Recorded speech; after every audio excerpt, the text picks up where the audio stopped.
Today I'm speaking with Candice Kaye, bespoke textile designer and go-to creator that brands like Nike, Microsoft, Maman Cafe, and Bacardi call on when they need an unforgettable interior. There's a lot of mental work and personal growth that I had to go through and continue to go through as a woman, as a person, as a being, human being, that has supported the growth of my business. In a world where famous faces are often photographed in front of her work, this episode delves deeper into balancing artistic integrity with high-profile brand expectations, the art of networking and tapping into creative abundance, and prioritizing self-care rituals and inner growth for success. Let's dive in. Candice, it's great to have you. We have so much to talk about. I am very curious to kind of get all of your insights on, your design meets entrepreneurship and being able to have the foresight to see something that wasn't there. There was a prime need in the market. So we have a lot to talk about today. So thank you for joining us. Thank you for having me. Let's go to the backstory and let's just talk a little bit on the inception. How did you really recognize there was a need for your work as it relates to what you've gone and built today? It started because I would walk into restaurants when I was living in New York. And I was in textile. I worked at Holland & Sherry at the time. And every single wallpaper in a restaurant, I was like, And then at work, I would see the beautiful handmade rugs for interiors, and that would be in residential spaces. And I'm like, why is this not happening here? And at the time, there wasn't a lot of options for commercial grade prints. They weren't cute. And it started as, what if I did a one-of-a-kind print and then just repeated it? So the concept of one of a kind for each restaurant wasn't really a thing then when I first started. Were people receptive right away, or were you hit by a lot of no's? Well, New York was a hard place to start. And one of the things that I learned really early on when I would talk about what I was doing, and I was young, I was 23, 24, and I was like, I'm going to transform textile, and this is what I'm going to do.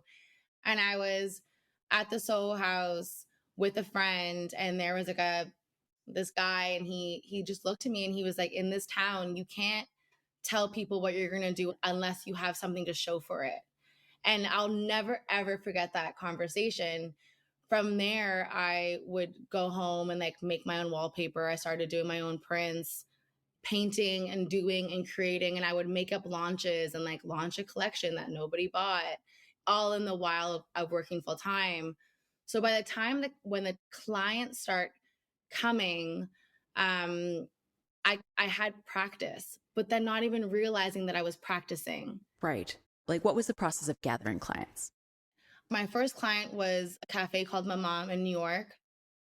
And me and Elisa would sit and I would tell her what I wanted to do in the industry. And I think that inspired her to be like, wait a second, there's something here. And then I didn't know that she was going to start a cafe. So 6 months later, she was like, Candice, what you've been talking about and what you've been sharing with me, let's do 4 custom prints. We'll put them on the cups. We'll make them the brand. And let's just see if this works. And it blew up. And it was just one of the coolest moments of my career, of watching people in Soho with a Mama cup. You be in a subway and you be like, that's my print. And because it was so recognizable, the people that really wanted it organically just came to me. That was the beginning. It was very word of mouth. That uniqueness in the restaurant space and, Instagram and having a lot more sort of social media around your brand experience. What year was this, by the way? So this was 2014. So it was the rise, the mecca of social media. And that was also part of it. I think regardless of what I was building, I would also watch how everyone interacted with the prints and what they were doing. And they were taking pictures. And that's when New York Fashion Week had all the influencers come in and everyone rolled through Mama. And so it was this beautiful union of how socially people were operating with social media, how people were interacting with the prints, how people were finally taking pictures and then were tagging where they were going. So Not only am I doing one of a kind prints for restaurants, but this is going to be the mark when people take pictures. You're going to know exactly where they are. You're going to know what location they're in. I think what you're really talking about is a blend of strategic thinking meets creativity. You know, when you think about sort of the next moves in building against high profile brands, collaboration, bigger interiors, was that the next chapter in the journey for you? I left New York. It was so expensive and the city was so fast paced. But maybe also part of me wanted out of that for a bit. You know, it was a lot of years of like hustle. And I wanted to really create and have the time to do so. But I had to leave my full time job, my apartment, my visa, everything to start a business in Toronto. And I live with my mom. I couldn't worry about the money because I wanted to make sure that the clients that I were finding were perfect for what I was building and not just take on clients because I needed to make rent. Those tips are really important. There is a big rise right now in sort of the side hustle and people really wanting to get into entrepreneurship on the side and dabble into it. But I think what you're really saying is like giving yourself that time, giving yourself that financial security allowed for you to curate the right clients at the right time and go slower. As you've been working with these, you know, major brands, who all have their own opinions of what their spaces should look like, what their brand experience should be. How do you go about sort of managing expectations? Everyone has an opinion, everyone has a style, and there had to be this like, yes, I'm an artist and I love what I do and I take so much pride in what I do, but it wasn't about me. This is not about my art. This is about the restaurant and my client and what they want. And if they came back to me with corrections, it's like, you cannot take it personal. There have been moments where we put up wallpaper and they didn't like it and we had to take it down and start again. Wow. At the very end of the project, right? Yeah. And it's just, I've developed this endurance of like, it's okay. I always deliver. We're going to figure this out together. And my clients have incredible taste. Like people that operate at that type of capacity know exactly what they want when you show them. And they're already doing incredible things. Their taste is already there. And oftentimes I've been wrong where I thought it was something. And then I'd be like, oh my gosh, no, you're right. That I was wrong. That's the print that we should do. And so we've developed this beautiful collaborative relationship where we trust each other. What you're talking about is really important as it relates to giving and receiving feedback and how foundational trust is, like trusting yourself, trusting the person you're working with. Oftentimes when there isn't trust, I think that's where we get defensive. Also, I think that's just beautiful insight that you shared. I'm imagining that people are kind of listening to this story thinking, well, how did you get these clients? Is there any early lessons in that for anyone who's seeking to build a network of high profile clients? That wasn't my intention at the beginning of my career. I had no money. So I was like, I want to do commercial. That makes sense. I want to change. I see a hole in the market. Okay, that makes sense. We're going to use social media, but also I get to use these photos as my marketing tools. So because that was the true intention at the beginning, where it was like, I want to transform commercial because it was so niche that organically brought me people through word of mouth that wanted the same thing and truly saw the value in what I was building. So these high profile clients they not only have one restaurant, they have multiple. And they also understand the value of social media and they also understand the value of marketing. And I truly am so invested in their brands. And when you think about sort of leveraging that network, how do you think about kind of playing the short game versus the long game as it relates to relationship building within your network? Just say it was only about the money. If that's what I'm after, people can feel that. You know, like there's so many things that I've done. Just like, hey, Candice, we need this done tomorrow. Any chance you can get that done? Yeah, no problem. Whatever you need. Hey, Candice, we need this shipped before payment. If it's a smaller wall, just say no problem. It was years and years and years of understanding this is family and we're going to help each other. And if you need anything, no matter what, I got your back. If you have a client base that you want to keep, you need to show that client that no matter what, you're going to be there. And my clients know they're getting that level of detail from me. Candice, share with me some of the brand collections that you've done. I've collabed and still am with CB2. We did a full rug line, and then we did drapery and pillows, and we did a full tableware line together. I work with Nike. I did a really cool installation with Bacardi. And then I'm working with a lot of interior designers now to create collections that I can also sell by the panel. So if you don't want bespoke, or maybe you don't really need it, you can go on my website and you can at least feel like you're getting that level of attention through the panels and stuff that I sell online. Yeah, the collaborations are fun. What did the collaboration bring to you from a personal growth perspective? Every single surface is a different application and different technique and a different skill set. And every single collaboration that I took on was a new challenge. So when I did plates, I was designing that to a very small scale, and then doing layout and what that will look like on a table is a very different process as doing wallpaper for large interior spaces.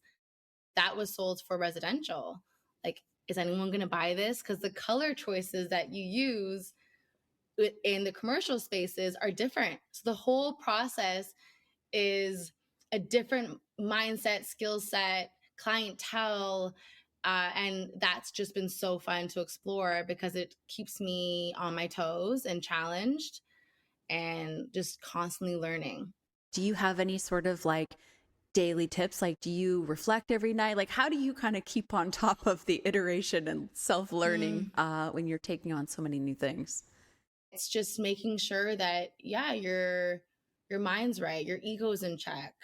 Are you really doing what you're doing because you love it? Are you doing it because you like the praise of it? And I have to check myself all the time. Is this what I want? Does this client make sense?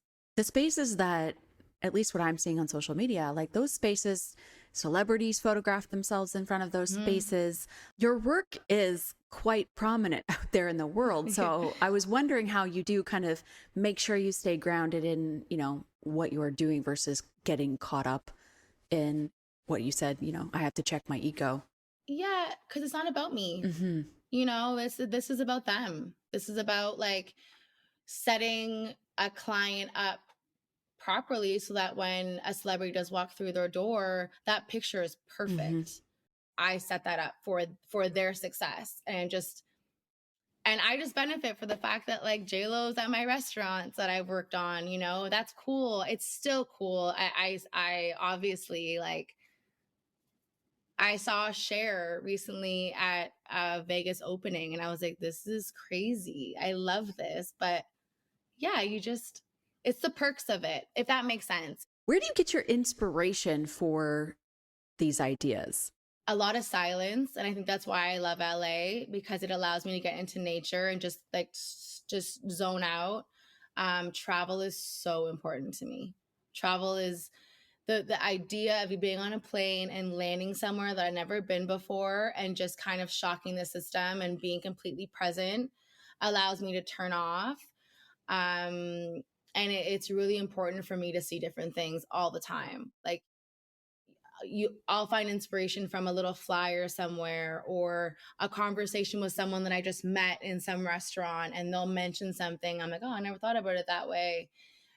Understanding that there's no lack of creativity. And it took me a long time to learn that. And I think that's a big thing for creatives. People would tell me, like, how are you going to do bespoke? It's never going to work. I got so many no's at the beginning because no one understood it. How are you going to create different designs for every single client over and over and over again? How are you going to make money? This is not profitable. It's not scalable. It was their misunderstanding of how abundant we are as people naturally. And when you tap into your creative abundance, there's no lack. It doesn't make it's impossible. So and it's trusting yourself that the ideas will always come. And yes, there's so many moments where nothing's coming and I'm like, I suck. Like, this is like, I should just quit, but it always happens. You always get the idea. And it's just, I trust myself in that space so fully. I have to. Is there something you do on a daily, like everyone's always, asking about what's your morning routine? Like what are the daily practices? Anything that you kind of have to kind of must do for yourself in order to make sure that your creativity is abundant and flowing? I think the biggest thing is making sure that my mind is at peace at least one part of the day. So in the morning, I go for walks. I have my coffee mug and I just go for a walk in the neighborhood. Just put my earphones on and by myself.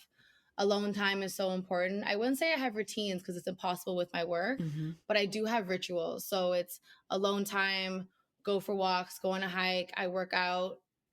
I need to be active.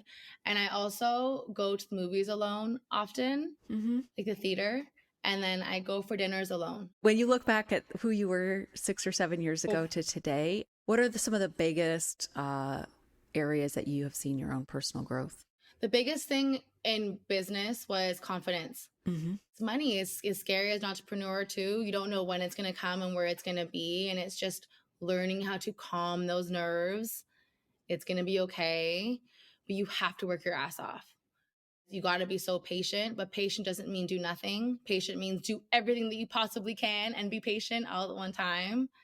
That was a big lesson for me. And whenever I get caught up in my head, it's remembering that. Just calm, you're going to be okay. I have confidence now in what I'm building, so that helps obviously a lot.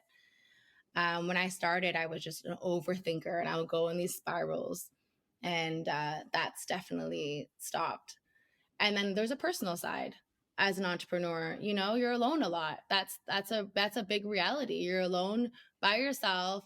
No one gets it. No one's helping you. No one's going to save you, and there's a lot of mental work and personal growth that I had to go through and continue to go through as a woman, as a person, as a human being that has supported the growth of my business. So the more mature that I've become and emotionally mature, emotionally aware, that supported the business in such a way that has allowed me to not only communicate better with people, have more empathy, or even just be more intuitive and be able to feel what my clients' needs are, and then also make sure that I take care of myself. Was there anything that came up in those early days that just really put it front and center for you? Or like, oh, this is the lesson? The biggest lesson that I learned during those beginning days was ego, and understanding that there's a gap between what you are now and who you are now and how you create and what will happen eventually. But there's an in-between space in the creation process that you're going to really have to learn how to sit in and not allow the ego to get ahead of you. So it's, when I get a project, I'll be better. When I move back to New York, I'll be happier. When I live here, I'll be happier. Like, that's all your ego making up these stories about what's going to make your right now, present moment better. So I had to learn gratitude, and I had to become so thankful for like the pencil that I drew with, because it just felt so caved in and I felt so alone and isolated. And also too, it was paired with, is this even going to work? Like, what am I even doing? Like, who's going to buy this? Is this like, yes, I had Mama and I had Planta behind me, but you need some more clients to make some money. And how is it translated in the business? I just was able to be so focused in my intention and when I was building and in my mission that I didn't let all the other noise get to me. And it still does, like with people and friends and you're dating, and that's gonna affect you. But you have to learn how to not listen to the noise, because it will take up your mind space when I need that space to be creative. I just think these are invaluable lessons. And I think in today's world right now, obviously with digital social media being ever prominent, but I also think like there's a lot of young people who are aspiring to be entrepreneurs today. Like this is a big trend and a big shift. So this has just been a fantastic conversation. Thank you so much for joining us here today. And I think so many people are going to really learn and benefit from your journey and your story. So thank you so much. Thank you so much for having me. Thank you for joining us. Don't forget to follow us on Instagram and LinkedIn, where we transform the wisdom from our podcast into practical tips, tools, and takeaways for your leadership journey. Find us at grit.grace.podcast. See you next week.